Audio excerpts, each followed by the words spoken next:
Meaning of freedom of religion.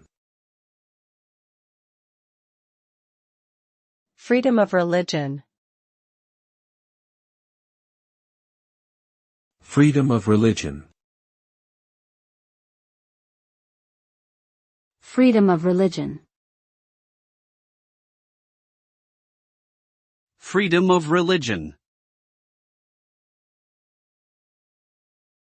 Freedom of religion refers to the right of individuals or groups to practice their chosen religion or belief system without interference or persecution from the government or other individuals.